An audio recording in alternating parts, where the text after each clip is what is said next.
Hello, and welcome to Chinese Folktales. This is Beibei. Today, we're going to talk about some interesting traditions in Chinese culture. For example, how people in northern parts of China eat dumplings during the Spring Festival, but people in the south prefer rice cakes instead. And one thing that people from the north and south have in common is to put up Spring Festival couplets around their doors, and also paintings of door gods. What are door gods? Well, that's what today's show is all about. The tradition of putting up paintings of door gods on one's doors or gates started in Han Dynasty, which was roughly about 2,000 years ago. Traditional gates and doors used to have two sides, double doors.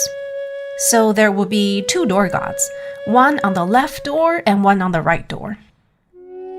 One would think that as deities or gods, they will look benevolent and kind, with smiling faces and maybe a round belly like the Buddha, but not the door gods. Well, some are pot-bellied, but they're made to look more like demons, swinging their weapon, ready to kill. You don't want someone like that inside your gate. Why, though, do they have to look so fierce? Well, legend has it that the original door gods lived on the Dushuo mountain. That was no ordinary mountain. A giant peach tree grew on the very tip-top of the mountain, and the branches of this tree curved and twisted, reaching a radius of 3,000 miles. Can you imagine? The layers of leaves were so thick that no light could shine through, so the world underneath the canopy was completely dark. There was a door not under the tree, but on top of the tree. That was where floating souls and ghosts would enter on their way to the underworld. To brighten up the scenery a bit, a golden rooster lived on top of the tree. Every morning, at the crack of dawn, the rooster would stretch its neck and crow at the top of its voice for the world to hear. The other ordinary roosters, like human beings versus deities, would then get the message and start crowing too, waking up the world. The door to the underworld, on top of the tree, needed to be guarded, because even ghosts got lonely and bored in the underworld, and some would sneak through the gate and roam around the world to pass some time, I suppose. But once the rooster crows, they've got to go back. The very first pair of door gods were responsible for guarding the gate to the underworld and making sure that the wandering souls would be back on time. If any of them had committed any crimes or had been mischievous toward the humans, they would be roped up and sent to the tigers. See, that's why the door gods had to look like demons, so that even bad ghosts would fear them. But they were kind to humans. It was their job to protect the people.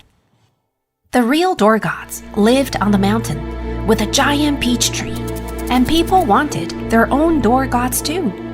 So they painted them on red paper and glued these paintings onto their gates, facing the outside, to ward off wandering ghosts and lost souls. The door gods are here to protect our homes.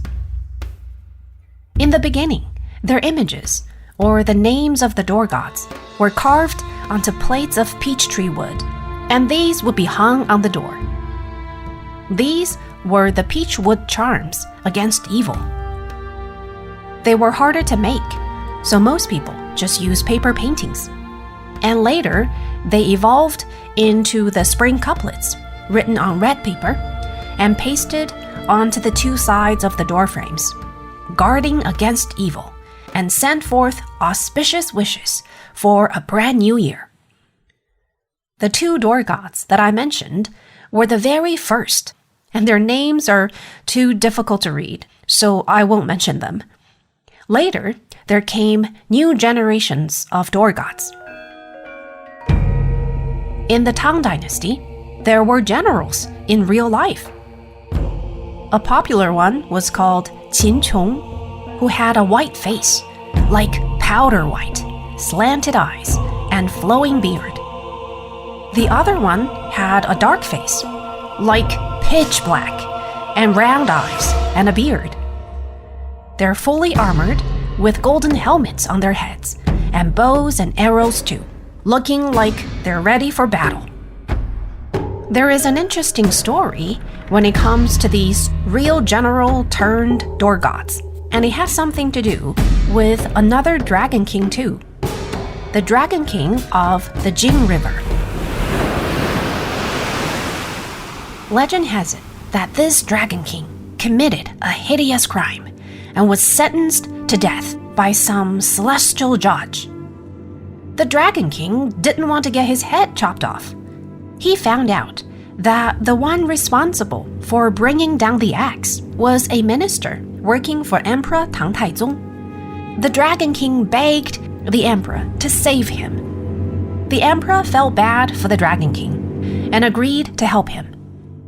The execution time was set at 11:45 on a certain day. When that day came, Emperor Taizong called the minister into office. So that's like the imperial palace. The minister was getting ready for the execution already, but he couldn't say no to an order from the emperor. So he hurried in to see the emperor, hoping he would be freed soon enough. The emperor, however, had the chessboard laid out and invited the minister for a game.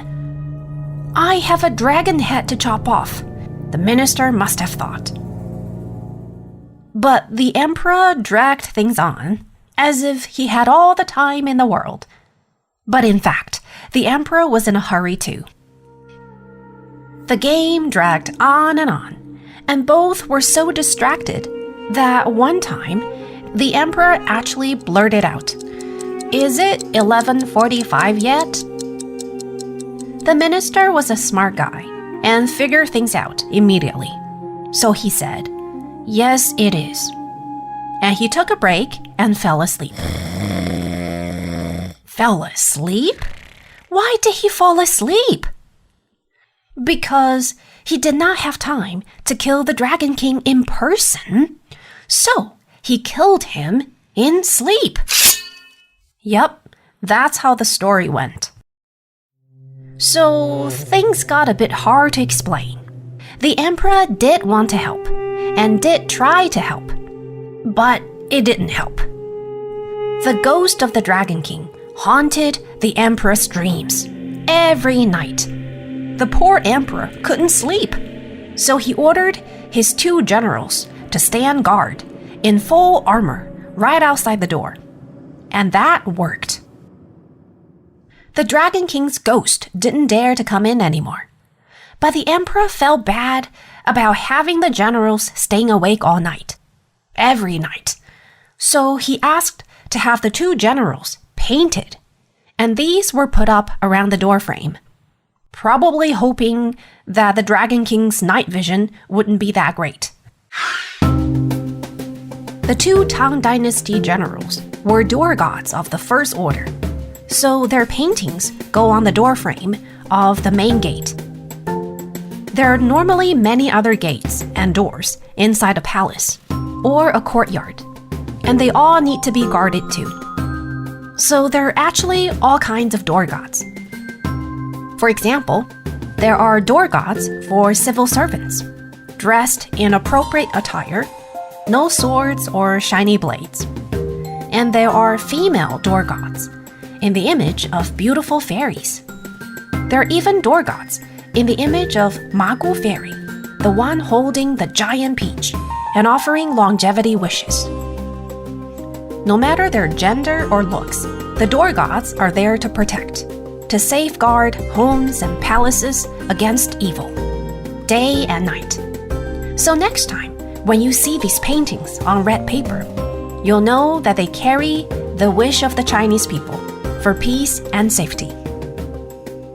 All right, that's it for today, and hope to see you next time.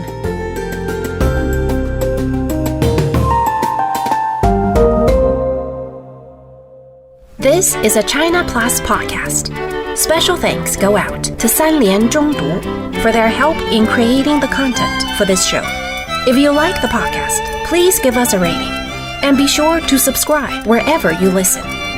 If you've got any questions or feedback, please feel free to contact us via email at podcast@cri.com.cn or find us on Twitter, China Plus Pods.